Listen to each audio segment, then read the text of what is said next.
everyone, welcome to another episode of I've Been Playing. Today we are talking about a game that wears quite a few different hats, Lost in Random. At heart, Lost in Random is an action-adventure game that is available on all systems, all your standard systems, but the way that combat works is a little bit different because it uses both dice and cards. And before we get into how that works exactly, let's talk a little bit about the story. It starts out with a combat tutorial, which is set much farther in the past than the rest of the game, as you are a dice wielder, I guess going through some kind of combat trial and trying to defeat a monster.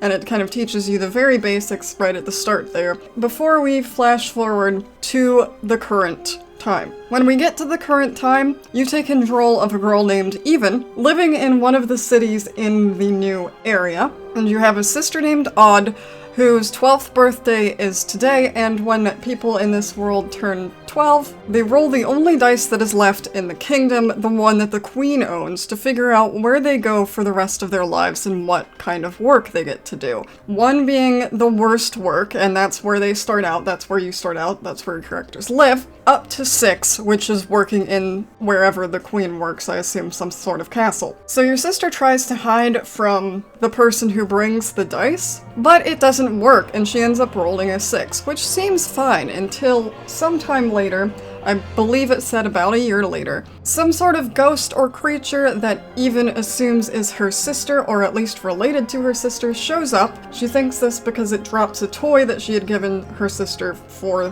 her 12th birthday, and you set off on an adventure to try and find and help your sister because you think she's in trouble. So that's kind of your setup, that's where you get started. You are equipped eventually with a boomerang, which you can use to shoot things around the environment, switches or containers that give you money.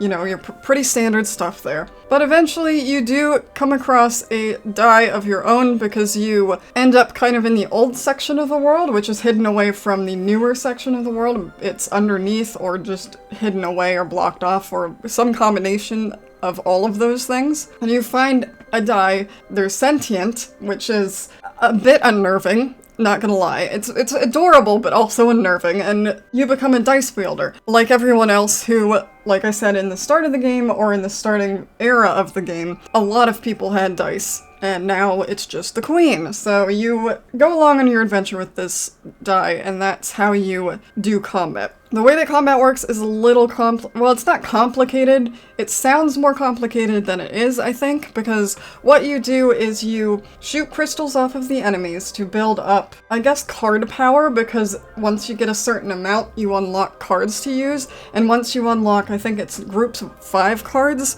then you can roll the dice, and obviously you'll get a number. Now when you start out it's just 1 or 2 because some of the dots on your die friend are missing, but you can use the dice roll to use the cards. So all of the cards have a number in the top left, and you can use up to the number of points you rolled on the dice. That's how your combat is figured out. Shooting the crystals doesn't actually harm the enemies unless you have a card that makes it harm the enemies. In general, combat is done via the cards, and so is healing, so is pretty much anything else you want to do during combat, which is a kind of fun mechanic, and it's certainly an interesting combination, especially since if it was more dice or card based, I wouldn't really expect this kind of fully explorable 3D kind of a game, necessarily. That said though, there is at least one time where the combat drew on way too long, because I still only had the chance of rolling a 1 or a 2, and I kept not getting healing,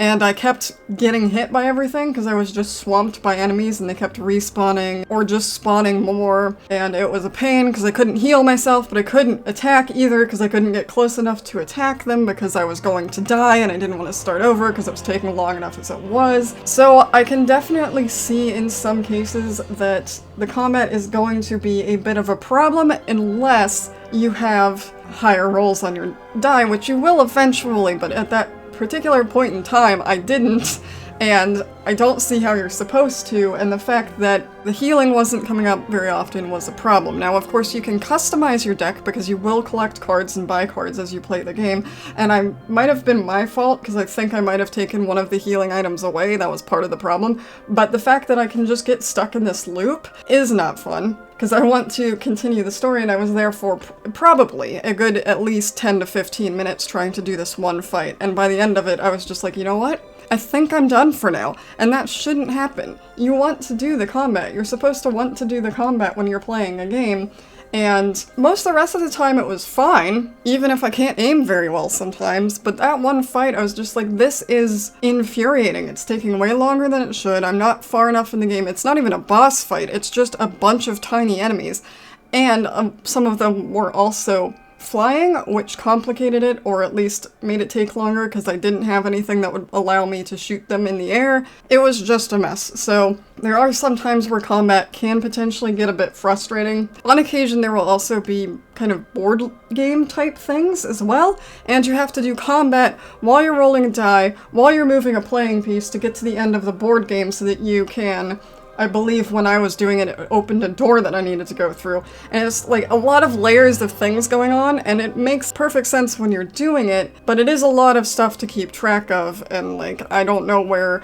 my board game piece is, then I have to attack all these enemies, and I want to move this, and I have to do this, and the board game, some tiles have specific effects, and it's just a lot going on at once. I'm not saying that's a bad thing, but it's, like I say, there's a lot to keep in mind all at once. I'm really enjoying it though. The overall atmosphere, it feels very Tim Burton-esque, although not quite as horror as I would typically associate him with. You know, it kind of reminds me a bit of Nightmare Before Christmas or something like that, just aesthetically, kind of how the characters feel as well. There are even side quests and stuff like that, and it's fun to talk to all of the characters in them. Like, they all seem very fleshed out. The ones I've met so far, they've seemed different, they seem interesting, there's just a weird world layer going on here, and part of what you're doing through this game is traversing through each kind of city or area, district, whatever it is. And so you start in the one associated with rolling a 1 when you turn 12, which again are the ones that are looked down on the most, I suppose, or from the